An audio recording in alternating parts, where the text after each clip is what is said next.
and I cried for days. Absolute days. What I didn't realise at that point was any publicity is good publicity.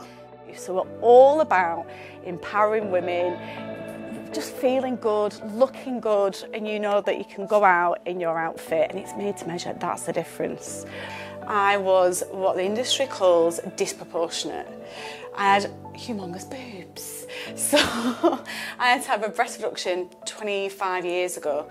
I've also had a baby. I've been 4 stone heavier than what I am now. I've been 3 stone lighter. So when women come to the showroom and they're not feeling their best and they feel self-conscious about different areas, I get it. I want to make them feel amazing in their dress. I want to give them that self-confidence back, that self-esteem.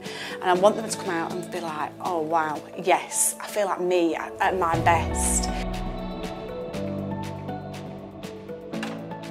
Hi, I'm Carrie. Welcome to Rene K Couture Bridal. Come on in. Burnley girl, born and bred. I went to Leeds University, did sociology and psychology. So the psychology of shopping, the social aspect of fashion as well. It does inform my job more than I thought it ever would do. I'm self-taught, so my grandma taught me to sew. She was called Rene. My middle name's Rene, and that's where Rene K comes from. I think it would have been in my last year at university. I'd gone into a boutique in Leeds, a women's wear boutique, and this is really quite embarrassing, but as I'd gone in, I'd said, oh my word, the women's wear in here is really shocking. And the owner was behind a rail and heard me and popped up and was like, oh, you think you can do better? Well, bring your collection in. And I was like, yeah, I will do, yeah. And he was like, bring it in next week. And I was like, right, fine. So I walked out and thought, what is a collection?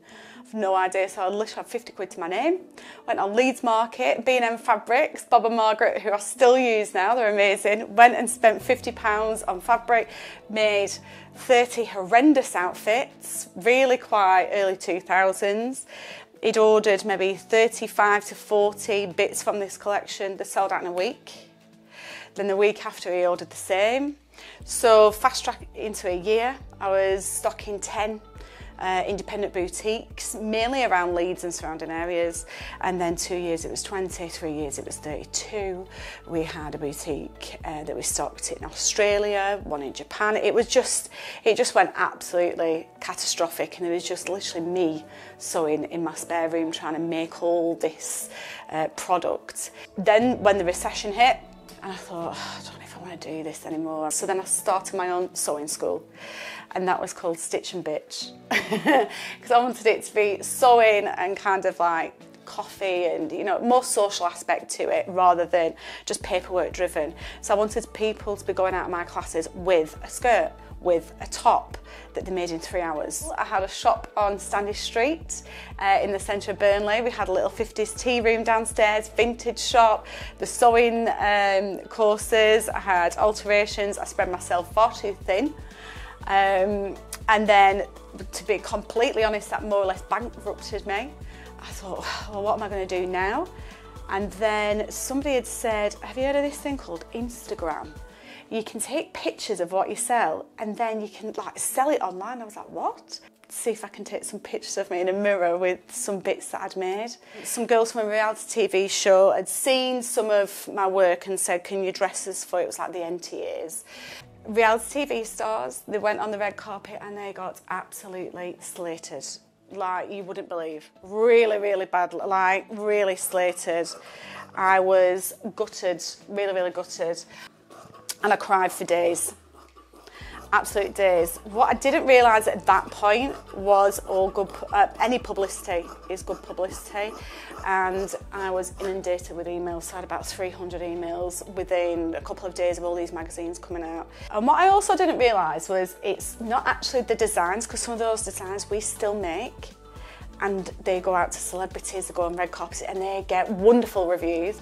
So I think it depends kind of who you dress and how you dress and the colours and how they style it as well. That kind of kick-started my business, the bad publicity. And then Towie, old school Towie, like Jess Wright, Fern, McCann. You'd be scrolling through Netflix and the main shot of Selling Sunsets, for instance, with Polly Brindle, my jumpsuit's on it. You'll go through the main shot of Towie, 2 of my dresses are on it. So it's a bit like a pinch me moment, and for a Burnley girl to be on Netflix, it just feels a bit like, is this really happening? Did I really do that? But 99.9% of our customers are people getting married, bridesmaids, if you've got a special occasion, hen party, engagement do.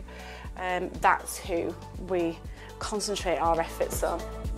So we've got an incredible textile heritage that Burnley is known for. Some of the local suppliers that I use are fabulous.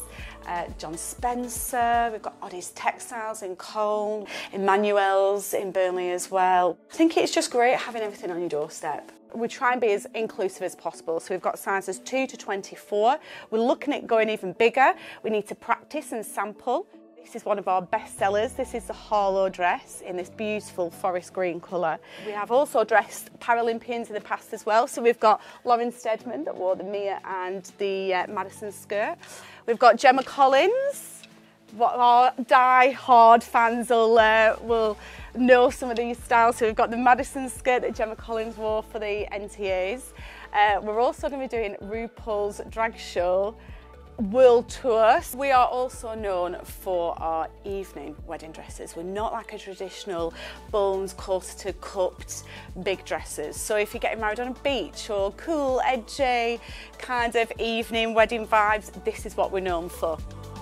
I hate using the word hate. So I've always said in the past, oh, I hate my legs, or I like them less than other areas of my body. So we try and be body positive in the showroom. We try and say, yeah, but look at your waist. Let's accentuate that. Let's exaggerate the waist. Yeah, I think some clients and celebrities think that we're based in London or Essex. I get quite a lot, Manchester, a big city, and then once they pass barn after barn and tree after tree and they find that we're in like this secret rural kind of location, it does blow their mind. They're kind of like, where are you? We're lost right in the middle of a field. The amount of times I've had to go out and be like, I'm here, or you're in the right place. I've lived all over the UK. I've moved many, many times, and Burnley's just got this magnetic draw to me. I think because fashion and textiles is in my bones, I just keep coming back here. And I feel so at home here. It's so warm, welcoming. I use local suppliers. I know that everywhere is 20-minute drive away if I need something. It's literally fabric suppliers, haberdashery. Everyone that works here is local. It's warm, it's Burnley, it's friendly.